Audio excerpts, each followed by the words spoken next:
Hi hello ನಮಸ್ಕಾರ, welcome back to my YouTube channel. ನಾನು ದೀಪಾ. ಇವತ್ತಿನ ವಿಡಿಯೋದಲ್ಲಿ ಸೋಮವಾರದ ಲಾಗು ಶೇರ್ ಮಾಡ್ಕೊತಾ ಇದ್ದೀನಿ. ಹಾಗೆ ನವರಾತ್ರಿಯ 5ನೇ ದಿನ. ಸೊ ಇವತ್ತೊಂದು ಬ್ರೇಕ್ಫಾಸ್ಟ್ ನೋಡೋಣ. ಫಸ್ಟಿಗೆ ಕುಕ್ಕರ್ ಇಟ್ಕೊಂಡು ಎಣ್ಣೆ ಮತ್ತು ತುಪ್ಪ ಹಾಕ್ಕೊತಾ ಇದ್ದೀನಿ. ಕೆಲವರು ತುಪ್ಪ ತಿನ್ನೋದ್ರಿಂದ ದಪ್ಪ ಆಗ್ತಾರೆ ಅಂದ್ಕೊಳ್ತಾರೆ. ಹಾಗೇನಿಲ್ಲ, ಪ್ರತಿದಿನ 3 ಸ್ಪೂನ್ ಅಷ್ಟು ತುಪ್ಪ ತಿನ್ನಬೇಕು. ಆವಾಗ ನಮ್ಮ ದೇಹದಲ್ಲಿರುವ ಮೂಳೆಗಳೆಲ್ಲ ಗಟ್ಟಿಯಾಗಿರುತ್ತೆ. ಹಾಗಾಗಿ ತುಪ್ಪನ ಅಡುಗೆ ಮಾಡುವಾಗ ಬಳಸ್ಕೊಳ್ಳಿ.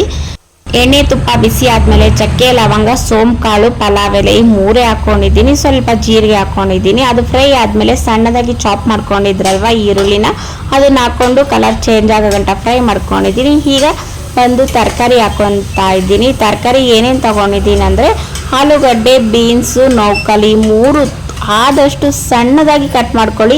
ಯಾಕಂದರೆ ಮಕ್ಕಳು ಸ್ವಲ್ಪ ದೊಡ್ಡದಾಗಿದ್ದರೆ ಸೈಡ್ಗೆ ಎತ್ತಿಟ್ಬಿಡ್ತಾರೆ. ನಾವು ಅವ್ರ ಹತ್ರ ಜಗಳ ಮಾಡಬೇಕು, ಯಾಕೆ ತರಕಾರಿ ತಿಂದಿಲ್ಲ, ಫ್ರೂಟ್ಸ್ ತಿಂದಿಲ್ಲ, ಇದರಲ್ಲಿ ಪ್ರೋಟೀನ್ ಇರುತ್ತೆ, ಅದಿರುತ್ತೆ, ಇದಿರುತ್ತೆ ಅಂತ ಅವ್ರ ಹತ್ರ ಜಗಳ ಮಾಡೋ ಅವಶ್ಯಕತೆ ಇರಲ್ಲ. ಈ ಥರ ಸಣ್ಣದಾಗಿ ಕಟ್ ಮಾಡ್ಕೊಂಡು ಹಾಕ್ಕೊಂಡ್ರೆ ಅವೆಲ್ಲನೂ ಚೆನ್ನಾಗಿ ಫ್ರೈ ಆದಮೇಲೆ ಸ್ವಲ್ಪ ಅರಿಶಿನ ಮತ್ತು ಉಪ್ಪು, ಟೊಮೊಟೊ ಈ 3 ಹಾಕ್ಕೊಂಡು ಚೆನ್ನಾಗಿ ಸಾಫ್ಟ್ ಆಗೋ ಗಂಟ ಟೊಮೊಟೊನ ಚೆನ್ನಾಗಿ ಫ್ರೈ ಮಾಡ್ಕೊಬೇಕಾಗುತ್ತೆ. ಅದಾದಮೇಲೆ ಶುಂಠಿ ಬೆಳ್ಳುಳ್ಳಿ ಪೇಸ್ಟ್ ಹಾಕ್ಕೊತಾ ಇದ್ದೀನಿ.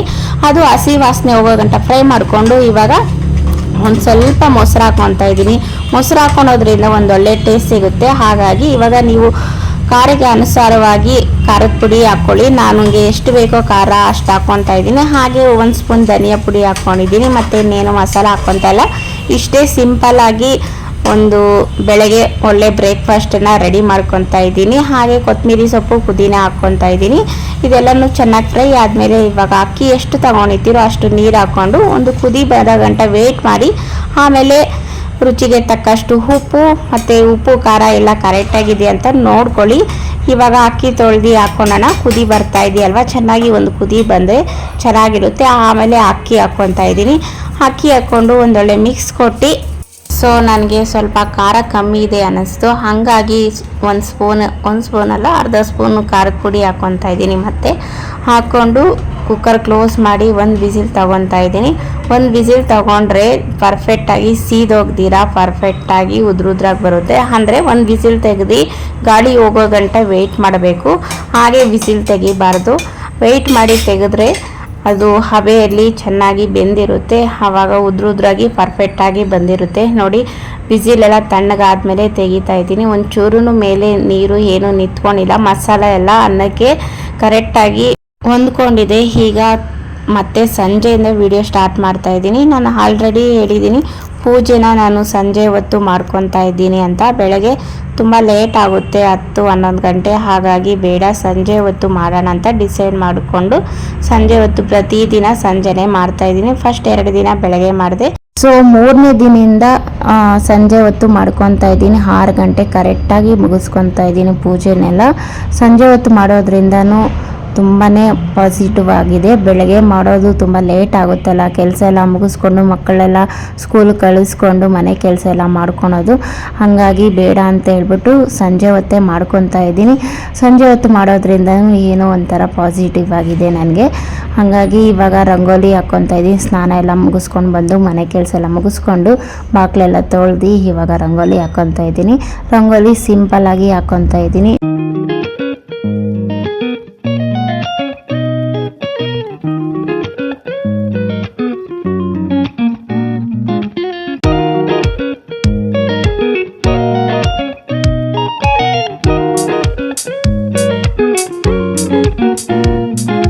ಸೊ ರಂಗೋಲಿ ಎಲ್ಲ ಮುಗಿಸ್ಕೊಂಡು ಬಂದು ಇವಾಗ ಪೂಜೆ ಎಲ್ಲ ಮುಗಿಸ್ಕೊಂಡೆ. ಪ್ರತಿದಿನ ಪೂಜೆ ಮಾಡೋದು ತೋರಿಸೋದು ಏನಕ್ಕೆ ಅಂತ ಹೇಳ್ಬಿಟ್ಟು ಪೂಜೆ ಎಲ್ಲ ಮುಗಿಸ್ಕೊಂಡು ಇವಾಗ ಶೇರ್ ಮಾಡ್ಕೊತಾ ಇದ್ದೀನಿ. ಸಿಂಪಲ್ಲಾಗಿ ಪ್ರತಿದಿನ ಹೇಗೆ ಪೂಜೆ ಮಾಡ್ತೀನೋ ಹಾಗೆ ಇವತ್ತಿನ ನವರಾತ್ರಿ 5ನೇ ದಿನದ ಪೂಜೆ ಈ ಥರ ಮುಗಿಸ್ಕೊಂಡಿದ್ದೀನಿ. ಹೇಳಿದ್ನಲ್ವ ನಿನ್ನೆ ವಿಡಿಯೋದಲ್ಲಿ, ಗಾಯತ್ರಮ್ಮ ವಿಗ್ರಹ ಇದೆ. ಅದು ಪ್ರತಿದಿನ ನೀರಲ್ಲಿ ಅಭಿಷೇಕ ಮಾಡಿ ಆ ಅಮ್ಮನ್ನೇ ಬೇಡ್ಕೊಂಡು ಪೂಜೆ ಮಾಡ್ಕೊತಾ ಇದ್ದೀನಿ 9 ದಿನ. ಇವತ್ತು ನೈವೇದ್ಯಕ್ಕೆ ಬಂದು ಫಸ್ಟು ಕಡಲೆಪಪ್ಪು ಮತ್ತು ಸಕ್ಕರೆ, ಕಲ್ಸಕ್ಕರೆ ಇಟ್ಟು ಮಾಡಿಕೊಂಡೆ. ಇವಾಗ ಸೊ ಶೀರಾ ಮಾಡಿ ಇಟ್ಟಿದ್ದೀನಿ. ಇವಾಗ ರಾತ್ರಿಗೆ ಅಡುಗೆಗೆ ರೆಡಿ ಮಾಡ್ಕೊತಾ ಇದ್ದೀನಿ. ನಮ್ಮ ಹಳ್ಳಿ ಕಡೆ ಈ ಸಾಂಬಾರನ್ನ ತುಂಬ ಮಾಡ್ತಾರೆ, ಸಿಟಿ ಕಡೆ ಎಲ್ಲ ಮಾಡಲ್ಲ. ಹಾಗಾಗಿ ಶೇರ್ ಮಾಡ್ಕೊತಾ ಇದ್ದೀನಿ. ಇದು ಹೆಸರು ಕಾಳನ್ನ ಫಸ್ಟು ಚೆನ್ನಾಗಿ ಹುರ್ಕೊಬೇಕು.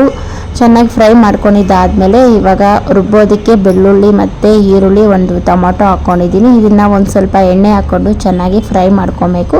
ಇದು ಚೆನ್ನಾಗಿ ಫ್ರೈ ಮಾಡ್ಕೊಂಡ್ಮೇಲೆ ಇದ್ರ ಜೊತೆಗೆ ಕೆಲವೊಂದು ಐಟಮ್ ಹಾಕ್ಕೊಂಡು ಮಿಕ್ಸಿ ಮಾಡ್ಕೊಳ್ಳೋಣ. ಏನೇನು ಹಾಕ್ಕೊಂಡಿದ್ದೀನಿ ಅಂದರೆ ಕಾಯಿ ಮತ್ತು ಕರ್ಬೇವಿನ ಸೊಪ್ಪು, ಕೊತ್ತಂಬರಿ ಸೊಪ್ಪು, ಒಂದು ಸ್ವಲ್ಪ ಹುಣಸೆಹಣ್ಣು ಮತ್ತು ಜೀರಿಗೆ ಫ್ರೈ ಮಾಡ್ಕೊಂಡಿದ್ದೀರಲ್ವ ಅದು ಇಷ್ಟನ್ನು ಇವಾಗ ಮಿಕ್ಸಿ ಜಾರ್ಗೆ ಹಾಕ್ಕೊಂಡು ಹಾಗೆ ಮನೇಲಿ ಮಾಡಿರ್ತೀರಲ್ಲ ಸಾಂಬಾರು ಪುಡಿ ಅದೊಂದು ಸ್ಪೂನ್ ಹಾಕ್ಕೊತಾ ಇದ್ದೀರಿ. ಇದಕ್ಕೆ ಮೈನ್ ಬಂದು ಹುಣಸೆಣ್ಣೆ ಹುಳಿ, ಹೆಸರು ಕಾಳು ಹುಳಿ ಅಂತೀರಿ ನಾವು ಇದನ್ನು, ಹಾಗಾಗಿ ಒಂಚೂರು ಹುಳಿ ಜಾಸ್ತಿ ಇರಬೇಕು. ಇವಾಗ ಫ್ರೈ ಮಾಡ್ಕೊಂಡಿದ್ರಲ್ಲ ಹೆಸರು ಕಾಳನ್ನ ಅದನ್ನು ಹಾಕ್ಕೊಂಡು ನುಣ್ಣಗೆ ರುಬ್ಕೊಬೇಕಾಗುತ್ತೆ. ನುಣ್ಣಗೆ ಪೇಸ್ಟ್ ಮಾಡ್ಕೊಂಡಿದ್ದೀನಿ. ಇವಾಗ ಒಗ್ಗರಣೆ ಹಾಕ್ಕೊತಾ ಇದ್ದೀನಿ. ಎಣ್ಣೆ, ಸಾಸಿವೆ, ಜೀರಿಗೆ, ಹಿಂಗು ಮತ್ತು ಈರುಳ್ಳಿ, ಕರ್ಬೇವಿನ ಸೊಪ್ಪು ಇಷ್ಟನ್ನು ಹಾಕಿ ಚೆನ್ನಾಗಿ ಫ್ರೈ ಮಾಡ್ಕೊತಾ ಇದ್ದೀನಿ. ಹಿಂಗೆ ಹಾಕೋದ್ರಿಂದ ಒಂದೊಳ್ಳೆ ಟೇಸ್ಟ್ ಬರುತ್ತೆ. ಪ್ರತಿ ಅಡುಗೆಗೂ ಹಿಂಗೆ ಹಾಕಿ ಮಾಡಿ ನೋಡಿ. ಇವಾಗ ರುಬ್ಬಿಟ್ಕೊಂಡಿದ್ರಲ್ಲ ಆ ಮಸಾಲಾನ ಹಾಕ್ಕೊಂಡು ಚೆನ್ನಾಗಿ ಮಿಕ್ಸ್ ಮಾಡ್ಕೊಂಡಿದ್ದೀನಿ. ಹಾಗೆ ರುಚಿಗೆ ತಕ್ಕಷ್ಟು ಉಪ್ಪು ಹಾಕ್ಕೊತಾ ಇದ್ದೀನಿ. ಹಾಗೆ ನಮಗೆ ಎಷ್ಟು ಹದ ಬೇಕೋ ಅದ್ರ ತಕ್ಕಂಗೆ ನೀರು ಹಾಕ್ಕೊಂಡು ಒಂದೊಳ್ಳೆ ಮಿಕ್ಸ್ ಕೊಟ್ಟು ಒಂದು ಕುದಿ ಬರೋ ಗಂಟೆ ವೆಯ್ಟ್ ಮಾಡಿ. ಕುದಿ ಬಂದಮೇಲೆ ಹೆಸರು ಕಾಳು ಹುರಿದಿಟ್ಕೊಂಡಿದ್ರಲ್ವ ಅದನ್ನು ಹಾಕ್ಕೊಂಡು ಇನ್ನೊಂದು 2 ನಿಮಿಷ ಫ್ರೈ ಮಾಡಿಕೊಂಡ್ರೆ ತುಂಬಾ ಟೇಸ್ಟಿಯಾಗಿರುವ ಹಳ್ಳಿ ಕಡೆ ಮಾಡುವ ಹೆಸರು ಕಾಳು ಹುಳಿ ಸಾಂಬಾರು ರೆಡಿ ಆಗುತ್ತೆ. ಯಾರೆಲ್ಲ ಹೆಸರು ಕಾಳು ಹುಳಿ ಸಾಂಬಾರು ಮಾಡ್ತೀರೋ ಕಮೆಂಟ್ ಸೆಕ್ಷನಲ್ಲಿ ತಿಳಿಸಿ. ನಮ್ಮ ಬೆಂಗಳೂರು ಕಡೆ ಎಲ್ಲ ಈ ಥರ ಸಾಂಬಾರು ಮಾಡಲ್ಲ, ಹಳ್ಳಿ ಕಡೆ ತುಂಬಾ ಮಾಡ್ತಾರೆ. ಸೊ ಇದಕ್ಕೆ ಮುದ್ದೆ ಇದ್ದರೆ ತುಂಬಾ ಟೇಸ್ಟಾಗಿರುತ್ತೆ. ಒಂದಲ್ಲ 2 ಮುದ್ದೆನೂ ತಿನ್ಬೋದು, ಅಷ್ಟು ಟೇಸ್ಟಾಗಿರುತ್ತೆ. ಹುಳಿ ಖಾರ ಎಲ್ಲ ಇರುತ್ತಲ್ವ, ಹಾಗಾಗಿ ಓಕೆ ಫ್ರೆಂಡ್ಸ್, ಈ ವಿಡಿಯೋ ಇಲ್ಲೇ ಎಂಡ್ ಮಾಡ್ತೀನಿ. ವಿಡಿಯೋ ಏನಾದರೂ ಸ್ವಲ್ಪ ಆದರೂ ಇಷ್ಟ ಆದರೆ ಲೈಕ್ ಮಾಡೋದನ್ನು ಮರಿಬೇಡಿ. ಇನ್ನೂ ಯಾರು ಸಬ್ಸ್ಕ್ರೈಬರ್ ಮಾಡ್ಕೊಂಡಿರೋ ವಿಡಿಯೋ ನೋಡ್ತಾ ಇದ್ದೀರಾ ಪ್ಲೀಸ್ ಸಬ್ಸ್ಕ್ರೈಬರ್ ಮಾಡ್ಕೊಂಡು ನೋಡಿ. ಮತ್ತೊಂದು ಒಳ್ಳೆ ವಿಡಿಯೋ ಜೊತೆ ಮತ್ತೆ ಸಿಗ್ತೀನಿ. ಬಾಯ್.